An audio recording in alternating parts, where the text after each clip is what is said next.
तो आज का ये जो लेक्चर होगा इसका टाइटल होगा कि इलेक्शन तो हम दुनिया पर एहसान करने के लिए कंटेस्ट कर रहे हैं।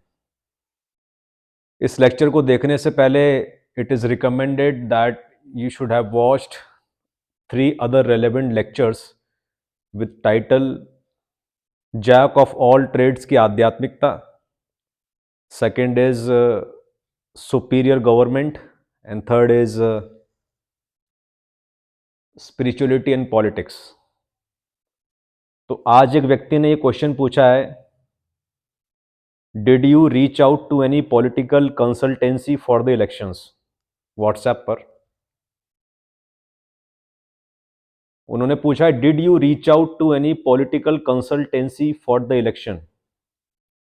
तो हमने जवाब में लिखा है, I don't need any consultation, I am doing a favour on society already.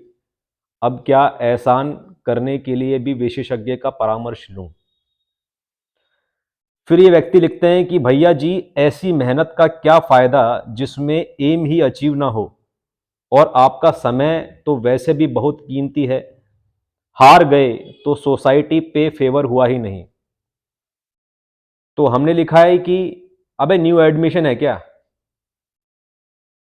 मेहनत, एम, हार, जीत are not in the dictionary of superiority.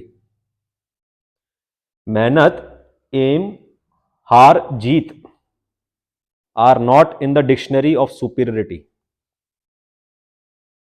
Only value, expression, duty are in the dictionary. Contesting elections and spreading the right info. Contesting elections and spreading the right info is citizen duty. I do it effortlessly because I did a lot of chakra exercises in life in 30 years. And I'm an honest, authentic, and law abiding citizen. So it is my expression. But slaves don't deserve a great man doing all this for them, but still I'm doing, so it becomes a favor on them. Detailed lectures, jack of all trades की आध्यात्मिकता, superior government, spirituality and politics.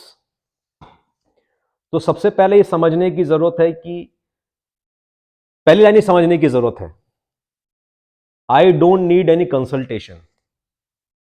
I don't need any consultation का मतलब क्या? Consultation consultation हम किससे लें? उन लोगों से कंसल्टेशन लें जो राजनीति के बड़े अनुभवी हैं, जिनको लोगों को बेवकूफ़ बनाने का, वोट लूटने का, लोगों को लूटने का, लोगों को मैनिपुलेट करने का अच्छा एक्सपीरियंस है, हम उनसे कंसल्टेशन लें। तो उनसे कंसल्टेशन लेने से हमें क्या फ़ायदा होगा? क्योंकि हम वोट लेने के लिए तो इलेक्शन कंटेस्ट नहीं कर रहे हैं। हम तो वोट वापसी कानून, वोट वापसी पासबुक का प्रमोशन करने के लिए इलेक्शन कंटेस्ट कर रहे हैं, जो कि हम बाकी पूरे साल करते हैं, और भारत में जहां जहां जाते हैं हम घूम घूम कर करते हैं उसका प्रमोशन। लेकिन इलेक्शन के दौरान ये मसला जो है, इलेक्शन का मसला, कौन सी पार्टी है, कौन सी पार्टी का क्या मुद्दा है, ये सब हॉट टॉपिक्स बन जाते हैं, तो लोग ज़्यादा सेंसिटिव हो जाते हैं और सुनने लगते हैं, उसके बारे में बात करने लगते हैं। और इलेक्शन कंटेस्ट करने से आप एक ऑफिशियल रूप से पार्टिसिपेट कर रहे हैं इस पूरी घटना के अंदर। तो जो चुनाव आयोग होता है, जो इलेक्शन कमीशन होता है, वो खुद आपका नाम, आपकी पार्टी का नाम खुद प्रमोट करता है, अपने ऑफिस के बाहर लगाता है, ईवीएम के ऊपर आता है, अखबारों के अंदर आता है, उनको न्यूज़ को सूचना देनी पड़ती है कि ये कैंडिडेट्स आए हैं और ये हितेश के व्यक्ति हैं, ये राइट टू रिकॉल पार्टी के नाम से चुनाव लड़ रहे हैं। जो ज़्यादा समझदार आदमी नहीं होता है, उसको राइट टू रिकॉल शब्द का मतलब समझाना होता है। समझदार का मतलब ये नहीं है कि उसको वो बहुत ज़्यादा पढ़ा लिखा हो। अगर उसको एक बार इसका हिंदी ट्रांसलेशन समझा दिया कि जिस भी सरपंच को या पार्षद को, महापौर को, विधायक को, मुख्यमंत्री को, प्रधानमंत्री को, यदि वो ठीक से काम नहीं करता है तो उसको नौकरी से हटाकर दूसरा आदमी लगाने का अधिकार नागरिकों के पास होना चाहिए। बहुत ही सिंपल सी बात है। कोई भी रिक्शे वाला, चाय बेचने वाला, कोई भी व्यक्ति इस बात को बड़ी आसानी समझता है, लेकिन राइट टू रिकॉल शब्द नहीं समझता। लेकिन जो पढ़े लिखे लोग होते हैं वो राइट टू रिकॉल, जो अंग्रेजी जानते हैं, वो शब्द को समझ जाते हैं। तो हम जैसे कलेक्ट्रेट जाते हैं, एसडीएम ऑफिस जाते हैं, वहाँ पे लोग पूछते हैं भाई कौन सी पार्टी से हो? Right to recall. Right to recall वो समझ जाते हैं कि कोई राइट की बात हो रही है और रिकॉल की बात हो रही है, मतलब कि जो भ्रष्ट अधिकारी और नेता हैं उनको नौकरी से हटाकर दूसरा आदमी बिठाने की बात हो रही है, तो फिर समझाने की जरूरत पड़ती नहीं है। बट ये जो आइडिया है, ये जो लॉ ड्राफ्ट है, जो वोट वापसी पासबुक है, ये इसमें ज्यादा से ज्यादा लोग इंटरेस्ट दिखाएं और उसको खोल के देखें, इसकी मांग करें, इसके बारे में बात करें, इसलिए इलेक्शन कंटेस्ट करना जरूरी होता है। तो पहली लाइन क्लियर है, I don't need any consultation. तो कंसल्टेशन क्या करना है, मतलब अगर हम विधायक भी बन जाएंगे तो कुछ पावर आएगी, बट पावर तो अगर कानून लेकर आने की जो पावर है वो सिटीजन्स के पास में ही है। हम विधायक बने या हम सांसद बने या हम कुछ भी बने या कुछ भी ना भी बने, ज्यादा से ज्यादा नागरिकों को ये जो मांग है ये उठानी होगी और उठाकर बरकरार रखनी होगी इस मांग को, तब जाके कानून आ पाएगा। तो कंसल्टेशन लेने से क्या होगा, कंसल्टेशन लेने से मुझे को और वोट मिलेंगे और मुझे वो कुछ मिल जाएगा जो मुझे चाहिए ही नहीं। ठीक है, तो I am doing a favour on society already. अच्छा, इसका क्या मतलब है, I am doing a favour on society already? Favour का मतलब क्या है, हमारी डेफिनेशन हम समझा देते हैं। फेवर का मतलब क्या है, I believe in the quantum expansion of this universe which expresses itself into different dimensions and gives value to its own different dimensions and therefore generates an experience. So this exchange of experience, this exchange of value is what basically the leela of universe is. तो हमने किसी को कुछ दिया, उसके बदले में equivalent चीज यदि उसने हमें दी तो समीकरण क्या संतुलित हुआ, the equation is balanced. But यदि हमने किसी के लिए कुछ किया और जितना हमने किया उतना दाम उसने हमें नहीं दिया, या जितना वो हमारे लिए कर सकता था अपने सामर्थ्य में, ईमानदारी से, ऑनेस्टी से, ऑथेंटिसिटी से, यदि उसने नहीं किया, तो हमारी जो वैल्यू है जो हमने ऐड करी उसके जीवन में वो ज़्यादा हो गई। तो ये सिस्टम जो है, ये जो इक्वेशन है बैलेंस नहीं हुई, समीकरण संतुलित नहीं हुआ। तो जब समीकरण संतुलित नहीं होता है तो वहाँ से एहसान की पैदाइश होती है। एहसान का मतलब ये है, एहसान की डेफिनेशन ये है, ठीक है। अगर मैंने एक ऑटो वाले के साथ डील करी कि यहाँ से वहाँ तक पहुँचाना है, उसने बोला 150 रुपये, तो अभी तक इक्वेशन बैलेंस्ड है, उसने मुझे पहुँचा दिया। उसके बदले में यदि मैंने उसको 200 रुपये दे दिए तो 50 रुपये का एहसान कर दिया। और यदि मैंने उसको 100 रुपये दिए, 50 रुपये उसने माफ़ कर दिए, तो 50 रुपये का एहसान उसने मुझ पर किया। तो इस प्रकार से एक जो फेयर वैल्यू एक्सचेंज यदि नहीं हुआ, तो जहाँ से वैल्यू ज़्यादा आ रही है वो एक एहसान की कैटेगरी में चला जाता है, ठीक है। फिर हमने लिखा है कि अब क्या एहसान करने के लिए भी विशेषज्ञ का परामर्श लूँ? हाँ, तो परामर्श लेने की ज़रूरत ही नहीं है हमें, इसमें क्या परामर्श लेना। जिन लोगों का परामर्श हमें लेना था इस कानून की मांग को आगे बढ़ाने के लिए, ज़्यादा से ज़्यादा लोगों तक इसकी सूचना को पहुंचाने के लिए, वो काम हमने किया, ठीक है। अच्छा, फिर इसने लिखा है कि भैया जी, ऐसी मेहनत का क्या फायदा जिसमें एम ही अचीव ना हो, और आपका समय तो वैसे भी बहुत कीमती है, हार गए तो सोसाइटी पर फेवर हुआ ही नहीं। तो हमने लिखा है कि अबे न्यू एडमिशन है क्या? हाँ, तो न्यू एडमिशन है तभी तो उसको बेसिक फंडामेंटल्स पता नहीं है सुपीरियरिटी की शिक्षाओं की, क्वांटम के, और जो स्पिरिचुअल कॉन्सेप्ट्स हैं। मतलब उसने यदि वो 3 लेक्चर देखे होते, जैक ऑफ ऑल ट्रेड्स की आध्यात्मिकता, spirituality and politics and superior government, तो हम उसको न्यू एडमिशन नहीं बोलते, वो ऐसी बात ही नहीं उठाता। जिस तरह के शब्दों का उसने प्रयोग किया हुआ है, जिन शब्दों का प्रयोग हमने 7 साल में नहीं किया, 8 साल में, जैसे कि मेहनत, फायदा, एम, अचीव, समय वेस्ट हुआ, फिर हार गए, तो इस तरीके से उसने 5-7 कीवर्ड्स का इस्तेमाल किया। ऐसे पता चलता है कि उसने सुपीरियरिटी की शिक्षाओं को अच्छे से प्राप्त नहीं किया है, प्राप्त करने के साथ साथ उसको जानकारी भी नहीं है, तो वो न्यू एडमिशन हुआ। मेहनत, एम, हार जीत are not in the dictionary of superiority, only value, expression, duty are in the dictionary. आपको ये समझने की जरूरत है कि जो सुपीरियरिटी का रास्ता है पहली बात तो वो एक सेल्फ एक्सप्रेशन का रास्ता है। जैसे कि एक फूल है, फूल खिल गया, अब खिल गया तो खिल गया, वो एक नेचुरल फेनोमेना है। The path of superiority is a natural phenomena, is a path of nature.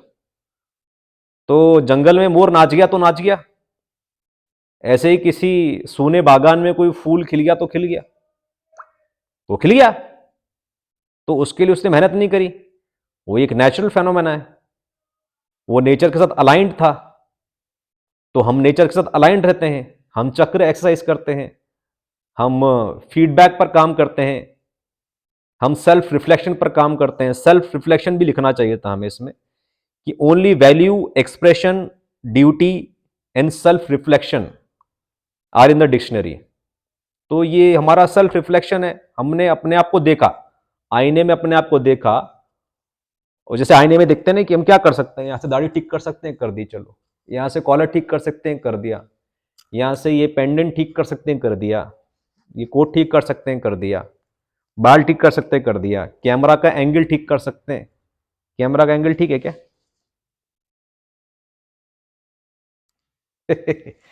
तो कैमरा का एंगल हमने देखा ठीक कर सकते हैं, तो हमने कर दिया। तो ऐसा ना, बाल ठीक करने में बहुत मेहनत लग गई, या फिर ये मेरा एम था, ये इसमें टाइम वेस्ट हो गया, या इसको, इसका एंगल ठीक करने में बहुत मेहनत लग गई, या मेरा एम था कि जिंदगी में हम ऐसा लॉकेट लगाएं, उसका एंगल ठीक करें। इसमें ऐसा कुछ नहीं है, एफर्टलेस चीज है, और सेल्फ रिफ्लेक्शन से आई हुई चीज है, और एक्सप्रेशन से आई हुई चीज है। ठीक है, एक्सप्रेशन है ये हमारा कि हम ऐसा कोट पहने, ऐसा ये पीछे लगाएं, ऐसा ही लगाएं, और ऐसा रिकॉर्ड करके अपने विचार व्यक्त कर दें दुनिया के सामने, तो ये एक्सप्रेशन है। तो जो एक्सप्रेशन होता है बेसिकली, उसमें कुछ एफर्ट नहीं होता है, उसमें कोई मेहनत नहीं है। और एक बहुत ही महान बात कही है आचार्य रजनीश ने, that life is not moving from imperfection to perfection, life is moving from perfection to perfection. It may take a lot of years for you to understand this. It has taken me at least 5-6 years to understand the depth of this statement, that life is moving from perfection to perfection, not from imperfection to perfection.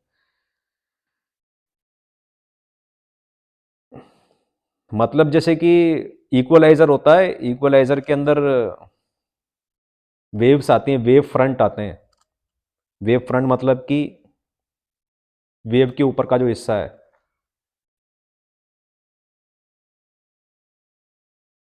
तो wave के ऊपर का जो जो उसका top है ना, basically maxima, mathematics की भाषा में जो मैक्सिमा है, तो वो मैक्सिमा बेसिकली एक प्रकार का मैनिफेस्टेशन है, और उसी को लाइफ का परफेक्शन कहा गया है। तो ये अगर ऐसा है, तो ये भी एक लाइफ का परफेक्शन है, और ये भी एक लाइफ का परफेक्शन है, और ये भी लाइफ का परफेक्शन है। तो life is moving from perfection to perfection. एक दूसरे के रेस्पेक्ट में वो थोड़े कम परफेक्ट हो सकते हैं, ज्यादा परफेक्ट हो सकते हैं, बट अपने आप में वो भी परफेक्ट ही था जो पहले सिचुएशन थी। रिलेटिवली मोशन हो रहा है चीजों का। तो हमने देखा कि हम क्या कर सकते हैं इस कमरे को ठीक करने के लिए, इसका एंगल ठीक करने के लिए, इस पर्दे को ठीक करने के लिए। तो वैसे ही इलेक्शन आए, तो इलेक्शन में हमने देखा कि हम क्या कर सकते हैं, हम इलेक्शन में कंटेस्ट कर सकते हैं, इलेक्शन में कंटेस्ट करके हम क्या विचार को ऊपर उठा सकते हैं, किस मुद्दे को ऊपर उठा सकते हैं, तो वोट वापस लेने का अधिकार होना चाहिए। बहुत ही फंडामेंटल चीज है ना, आप इसको पॉलिटिक्स पॉलिटिक्स भी कहते हैं, ठीक है। इस आदमी ने इस शब्द का इस्तेमाल किया है अपनी चैट में, पॉलिटिकल कंसल्टेंसी। तो पॉलिटिकल, पॉलिटिक्स शब्द का इस्तेमाल एक तो हम करते नहीं ना, हम अपने आप को पॉलिटिशियन मानते हैं। वो तो फेसबुक पेज है, और फेसबुक ने बोला ये कैटेगरी बनाओ इसकी, ये क्या म्यूजिशियन का पेज है, या आर्टिस्ट का पेज है, या कंटेंट क्रिएटर का पेज है, या ब्लॉगर का पेज है, या फिल्म सेलिब्रिटी का पेज है। तो वही पॉलिटिशियन की कैटेगरी आ रही थी, उस कैटेगरी के हिसाब से जो कंटेंट है वो कैटेगराइज हो जाए, सही लोगों तक पहुंच जाए, इसलिए हमने वहां पे डाल दिया that this page belongs to a politician. But I don't consider myself to be a politician, and I don't consider myself as if someone entering into politics. Politics, politics क्या होती है, मतलब अगर आप नहाते हैं नहाने के बाद बाथरूम में पानी बिखर जाता है, तो पानी को यदि मैंने साफ कर दिया तो क्या मैं सफाई वाला बन गया है? और मैंने मतलब चाय बनाकर मुझे पीनी थी, चाय बनाकर मैंने पी तो कि मैं चाय वाला बन गया है? तो ये तो बहुत ही, इट्स पार्ट ऑफ लाइफ। मतलब ये आपने लाइफ को बहुत ही छोटे आकार में समझ रखा है और बहुत ही छोटे आकार में आप लाइफ को जीते हैं। इसलिए आपको लगता है कि यार मैं तो अकाउंटेंट हूं, मेरा तो पॉलिटिक्स से कोई लेन देन नहीं है, मैं तो डिजिटल मार्केटर हूं, मेरा पॉलिटिक्स से कोई लेन देन नहीं है, मैं तो बिजनेसमैन हूं, मैं तो स्टूडेंट हूं, मैं तो ये हूं, मैं तो वो हूं, मेरा कोई लेन देना नहीं है। अरे लेना देना तो आपका सफाई से भी नहीं था, फिर भी आपने घर की सफाई करी ना, आपने बाथरूम की सफाई करी है, आपने अपने शरीर की सफाई करी है। तो आपकी कॉन्शियसनेस बस वहीं तक ही लिमिटेड है कि मैं अपने शरीर की सफाई कर लूंगा भाई रोज। तो जैसे आप ही कॉन्शियसनेस वहां तक है, वैसे कॉन्शियसनेस हमारी और ज्यादा है, क्योंकि हम सुपीरियर मैन है। हम 30 साल से ज्यादा टाइम से हम चक्र एक्सरसाइजेस कर रहे हैं, तो हमारी चेतना बहुत ज्यादा विकसित है। तो रोज सुबह उठ के हमें लगता है कि हमारी आंखों के अंदर कचरा है, इसको पानी मार के ठीक करना चाहिए। वैसे रोज सुबह हमको कोई जगत भी दिखता है, हमको दिखता है कि जगत के अंदर बहुत भ्रष्टाचार है, बहुत शोषण है, बहुत लूट मार है, बहुत वैश्यावृत्ति है, नशाखोरी है, बच्चों और महिलाओं की तस्करी है, फीमेल एंड चाइल्ड ट्रैफिकिंग है, और बहुत सारा टैक्स की लूट है, बहुत सारा भ्रष्टाचार है, तो बहुत कुछ है। तो उसको दूर करने के लिए हमें इलेक्शन आ रहा है, इलेक्शन के अंदर वोट वापसी का मुद्दा उठाना चाहिए, वोट वापसी पासबुक ज्यादा से ज्यादा घरों में पहुंचानी चाहिए, और जूरी कोर्ट का ड्राफ्ट ज्यादा से ज्यादा लोगों तक पहुंचाना चाहिए। भाई उतनी सी बात है ये। This is what I am trying to make you understand here, कि जैसे सुबह आप उठे और चेहरे को देखा कि चेहरा गंदा है, थोड़ा बाल ठीक कर लें, थोड़ा आंखें ठीक कर लें, उसके बाद नहा लें, तो बस उतनी सी बात है ये।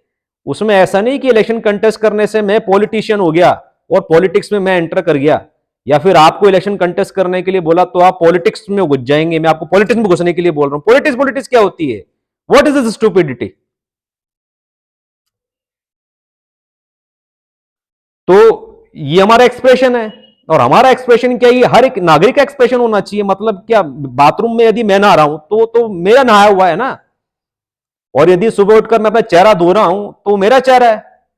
बट सड़क तो सब नागरिकों की है, स्वास्थ्य तो सब नागरिकों का है। आपके घर में कौन सा केला आएगा, कौन सा अमरूद आएगा, कौन सा टमाटर आएगा, उसके बीज के साथ क्या क्या छेड़छाड़ हुई है, उस पर कौन कौन सा यूरिया डाला हुआ है, तरबूज के अंदर कितना यूरिया डाला हुआ है, अमरूद का जीएमओ कितना हो चुका है, ये मेरा मसला है क्या? ये तो सब वार्ड वालों का मसला है, ये तो सभी विधानसभा के सभी नागरिकों का मसला है, लोकसभा के सभी नागरिकों का मसला है, पूरे भारत के नागरिकों का मसला है। तो ये मेरा काम है क्या? ये तो सबका काम होना चाहिए। जूरी कोर्ट का मसला उठाएं, वोट वापसी का मसला उठाएं, लेकिन आप सब लोग नहीं उठा रहे हैं, मैं अकेला ही उठा रहा हूं। अपना नौकरी वोकरी छोड़ के, करोड़ों रुपए त्याग के अपनी इतनी सारी मौकरी बनवा रहा हूं, इतना मजाक बनवा रहा हूं, इतना फाइट मार रहा हूं, इतना समय लगा रहा हूं उसमें, जिसमें मुझे अलग बात है कि मजा आ रहा है, बट वो जंगल में मोर नाचा वाली बात है। जंगल में तो मोर नाच गया, जंगल में फूल खिल गया तो खिल गया, लेकिन जब उसको किसी ने जाके सूंघा तो वहां से वैल्यू जनरेट हुई। तो मैं तो अपना काम कर ही रहा हूं, तो मेरे अकेले के काम करने से मतलब अगर मैं अपना अकेले का चेहरा धोऊं तो बात समीकरण संतुलित हुआ। बाथरूम में मैं नहा लूं और बाथरूम को क्लीन कर दूं तो समीकरण संतुलित हुआ। बट ये जो अव्यवस्था फैली हुई है, इस अव्यवस्था को व्यवस्थित करने के लिए सभी नागरिकों को जोर लगाना पड़ेगा। मेरे अकेले के जोर लगाने से थोड़ी ना समीकरण संतुलित हुआ। यदि मैंने अपना सर्वस्व लगाकर अपना एफर्ट लगाया, अपना कंट्रीब्यूशन किया, बाकी लोगों ने उसको अप्रिशिएट नहीं किया और बाकी लोगों ने कंट्रीब्यूट नहीं किया और बाकी लोग साथ में नहीं आए, बाकी लोग इस यात्रा में नहीं जुड़े, उन्होंने जमीन पर आकर वोट वापसी पासबुक की मांग करवाने में, नागरिकों को सूचना पहुंचाने में हमारा सहयोग नहीं किया, उन्होंने पैसा नहीं भेजा, उन्होंने फेसबुक, यूट्यूब, व्हाट्सएप पर अपना पर्याप्त कंट्रीब्यूशन नहीं किया, तो वो हम सबका काम था ना यार, मेरा काम थोड़ी ना है वो। ये मैं अपना चेहरा थोड़ी ना धो रहा हूं, ये तो मैं सबका चेहरा धो रहा हूं, और सबका चेहरा मैं धो भी नहीं सकता। तो मैं एक वैल्यू क्रिएट कर रहा हूं, मैं एक वैल्यू प्रोवाइड कर रहा हूं, वो वैल्यू बाकी सब लोगों को प्रोवाइड करनी चाहिए थी, बाकी सब लोगों ने नहीं करी, इसलिए वो एक एहसान हो गया। ये समीकरण असंतुलित है, असंतुलित है। तो ये हमारा एक्सप्रेशन है। तो ये हमारा क्या कोई विशिष्ट एक्सप्रेशन है क्या? हमारा तो कुछ भी विशिष्ट नहीं है।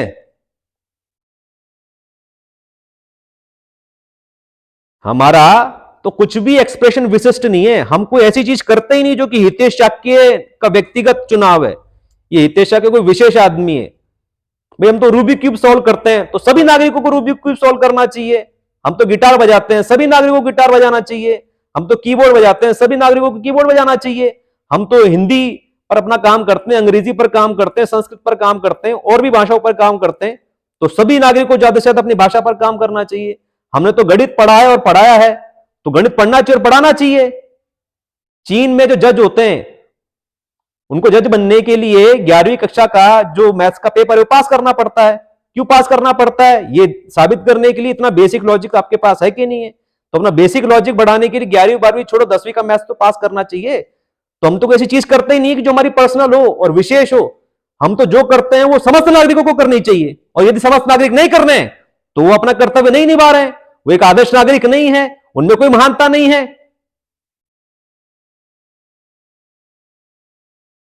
तो ये एक्सप्रेशन है, लेकिन ये ऐसा एक्सप्रेशन है जो प्रत्येक नागरिक का एक्सप्रेशन होना चाहिए। तो प्रत्येक नागरिक, तो हम अपना एक्सप्रेशन पूरा करते हैं। और चूंकि हमारा एक्सप्रेशन है, जैसे कि सूरज को खिलने में कोई एफर्ट नहीं होता है, मोर को नाचने में कोई एफर्ट नहीं होता है, फूल को खिलने में कोई एफर्ट नहीं होता है, तो इलेक्शन कंटेस्ट करने में भी हमें कोई एफर्ट नहीं लगा। और एफर्ट क्या होता है? और ये क्या बात कह रही है, आपका समय तो वैसे बहुत कीमती है। क्या का समय कीमती है, मैं आपको समझाता हूं। अभी गया नवंबर 2023, आज से 500 साल बाद मानव जाति का जब इतिहास लिखा जाएगा, तो ये पड़ोसी से जब पूछा जाएगा या फिर इसके बारे में सोचा जाएगा कि जब नवंबर 2023 आया था तो क्या कर रहा था, क्या कर रहा था? ये खा रहा था, पी रहा था, चाय पी रहा था, और बस वो टट्टी कर रहा था, और बस इसकी जिंदगी चल रही थी। ऐसे इस नवंबर निकाल दिया, ऐसी उस पड़ोसी ने नवंबर निकाल दिया, ऐसी इस अड़ोसी ने निकाल दिया, ऐसी करोड़ों लोगों ने भारत के नवंबर 2023 से निकाल दिया।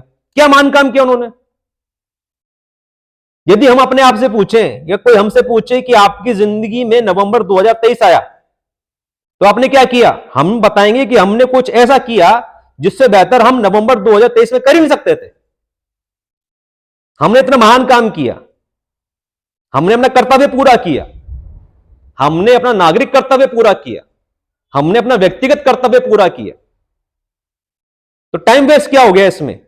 एक ऐसी चीज है, हमारे कुछ राजनीतिक विचार हैं, समाज को देखते हैं, सड़कों को देखते हैं, लोगों को देखते हैं, तो दुनिया का सुधार कैसे हो इस पर कुछ विचार आते हैं। चुनाव का मौका मिल रहा है, उसमें विचार रखने का मौका मिल रहा है, हमको कलेक्ट्रेट जाने का मौका मिल रहा है, अधिकारियों से मिलने का मौका मिल रहा है, बड़े बड़े आईएएस अधिकारी आए, एसडीएम आए, हम देख रहे हैं भाई, अबे हम पैसा कमा रहे हैं, पहले नौकरी से पैसा कमा रहे थे, अब किसी और तरीके से पैसा कमा रहे हैं, तो अल्टीमेटली टैक्स तो भर ही रहे हैं। तो हमारा टैक्स जमा होके जो कलेक्ट करने वाला कलेक्टर है, जहां वो टैक्स जाता है वहां पर जो और भी राजस्व अधिकारी हैं, जो तहसीलदार हैं, अबे कम से कम उसकी शक्ल तो देख ले कि तुमने जो चाय पी है, बिस्किट खरीदा है, नमक खरीदा है, बिजली का बिल पे किया है, पेट्रोल खरीदा है, ऑटो से, उबर से, कार से, इधर से उधर गए हो, मोबाइल रिचार्ज कराया है, कोई ऐप खरीदी है, कदम कदम पर जो टैक्स निकला है और वो सरकार की जेब में गया है, वो कलेक्टर के पास गया है, वो राजस्व अधिकारी के पास गया है, वो ऑफिस कैसा दिखता है, उसमें कौन अधिकारी हैं, वो कैसे दिखते हैं, कितने पढ़े लिखे, क्या बात करते हैं, कैसा उनका चाल चलन है, कैसे उनके हाव भाव है, कैसा बर्ताव कैसा करते हैं, कैसे एक दूसरे से बातचीत करते हैं, उनकी जिंदगी कैसी है, इतना करीबी से हमको देखने को मिला। राजस्व विभाग कैसा है, तहसीलदार कैसे बात करता है, तहसीलदार के साथ खड़े होकर हमने तहसीलदार के साथ इतनी बातचीत करी हमने इन चुनावों के दौरान कि तहसीलदार का नंबर हमारे व्हाट्सएप पर आ गया, तो हमारे जो व्हाट्सएप स्टेटस है हमको व्हाट्सएप स्टेटस छुपाना पड़ गया, उस तहसीलदार का नंबर क्योंकि उसको मालूम चल जाएगा ये ऐसी बातें भी करते हैं भाई साहब। क्या तो चुनाव हो रहा है, आप सब लोग की का खान पान कैसा होगा, आपकी वायु कैसी होगी, आपके सड़कें कैसी होंगी, आपकी बिजली, आपका इंटरनेट, आपका मीडिया, आपका अखबार, आपका सरकार, सब कुछ जहां से कंट्रोल हो रहा है, जिस फेनोमेना से चुनाव से जो कंट्रोल हो रहा है, उसको इतना करीबी से क्या उसके अंदर पूरा घुस के और उसके अंदर अधिकतम सक्रियता दिखाते हुए 9 प्रत्याशी थे, पूरे 9 में से एकमात्र हम ही प्रत्याशी थे जो हर मीटिंग में जाते थे, हर मीटिंग के कागज पर हमारे साइन है, वहां पर हम अधिकारियों से इंटरेक्ट करते थे, बातचीत करते थे। हम ही आते थे, जो टॉप की बड़ी पार्टी के लोग थे कांग्रेस और बीजेपी के, वो जाते नहीं थे, उन्होंने अपना एजेंट फिक्स कर रखा था, वो एजेंट भी नहीं आता था, कभी कभी आता था, और बाकी लोग नहीं आते थे। उन लोगों को फोन मार मार के पेन मारते थे वहां के लोग, और नोटिस वगैरह देते थे। और मेरे लिए तो यहां तक वो लोग कह रहे थे कि अब सर हर चीज में हितेश जी को बुलाओगे क्या। बट पॉइंट ये है कि मैं सीखना चाह रहा था। तो ये जो सरकारी दफ्तर होते हैं, एक नागरिक जो सरकारी दफ्तर है, और कोई ऐरा गैरा दफ्तर नहीं है, जो मुख्य दफ्तर है यार, जहां पर सारा पैसा जमा हो रहा है, जो राजस्व विभाग है, जो एसडीएम का कोर्ट है, जो कलेक्ट्री है मेनली, उसके साथ संबंध बनाने का, उसको गौर से देखने का, वहां पर लोगों से बातचीत करने का और क्या मौका मिलेगा। क्या कैसे मौका मिलेगा। मैं कोई किसान हूं क्या, मतलब लोन माफ कराने के लिए वहां पर जाऊंगा, या फिर मैं कोई वो पत्रकार हूं क्या जो ज्ञापन देने के लिए वहां पर जाऊंगा, या फिर किसी पार्टी का कुत्ता हूं क्या वो झंडा लेके वहां पर चला जाऊंगा। अबे सबसे ज्यादा माननीय और सम्मानजनक कार्य हो रहा है, चुनाव हो रहे हैं, चुनाव में प्रत्याशी हैं हम, वहां पे सब लोग प्रत्याशी जी कहकर ये प्रत्याशी है, सब लोग शक्ल से जानते हैं, नाम से जानते हैं, फोन करके बुलाते हैं, बड़े बड़े अधिकारियों के साथ हम पर्सनली मिलते जुलते बातचीत करते हैं। तो ये इतना अच्छा मौका मिला चुनाव के माध्यम से, तो इसमें टाइम वेस्ट कैसे हो गया। इससे तो बेहतर एक्टिविटी मैंने जिंदगी में कभी की नहीं, apart from living the way I have lived. एक एक्टिविटी की अगर बात करें, और नवंबर 2023 की बात करें, पूरा 2023 की बात करें, तो इससे महान काम क्या हो सकता था, और इससे महान काम क्या कर लिया आपने, और क्या महान काम कर लिया आपके मां बाप ने, और क्या महान काम कर लिया इन अड़ोसी पड़ोसियों ने। तो टाइम वेस्ट क्या है। This is the highest and the best and the greatest utilization of the time that I was given in form of November 2023। ठीक है। तो और मेहनत तो इसमें कुछ है ही नहीं। मेहनत तो इसमें इसीलिए नहीं है, पहली बात तो इसलिए नहीं है क्योंकि हमने 30 साल तक चक्रों पर काम किया, चक्र एक्सरसाइजेस की, तो बड़ी बड़ी बड़ी बड़ी चीजें हमारे लिए बहुत छोटी छोटी छोटी चीजें हैं, इसलिए मेहनत नहीं है। दूसरी बात इसे मेहनत इसलिए नहीं है क्योंकि ये सेल्फ एक्सप्रेशन से आया है, सेल्फ रिफ्लेक्शन से, I am sorry, self reflection से आया है। सेल्फ रिफ्लेक्शन का मतलब है कि आप अपने आप को देखो, आईना देखो, और क्या ठीक कर सकते हो। बाल ठीक कर सकते हो बाल ठीक कर लो, कोट ठीक कर सकते हो कोट ठीक कर लो। हमको लगा कि बाल भी हम ठीक कर सकते हैं, और व्यवस्था को ठीक करने के लिए कुछ कदम भी उठा सकते हैं, तुमने उठा लिया। तो जैसे बाल ठीक करना है वैसे ही चुनाव लड़ना है, तो इसमें कोई मेहनत तो है नहीं। और एम क्या है इसमें, एम वेम भी कुछ भी नहीं, हमने अपना पार्ट प्ले कर लिया। I played my role, this is the end of the story. व्यवस्था कैसे बदलेगी, जब सब व्यक्ति मिलकर अपना काम करेंगे, सब करेंगे, कोई सब करेंगे आराम, और हम करेंगे काम। हम क्या बेवकूफ है क्या। और ड्यूटी ड्यूटी तो है ही, सिटीजन ड्यूटी। ठीक है। तो इसमें जो जो भी मोटी मोटी बातें कहनी थी हमने कह दी हैं। और आप बताइए ऋषि कुमार जी, आपको इसमें कुछ जोड़ना है या फिर कुछ पूछना है तो कहिए, otherwise we will end this lecture.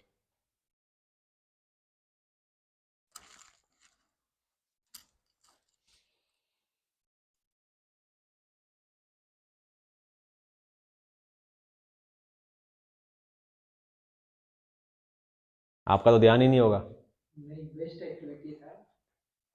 मैंने हर एक चीज को एक्सप्लेन कर दिया अच्छे से। हाँ तो उसको बंद कर दीजिए फिर अच्छे से।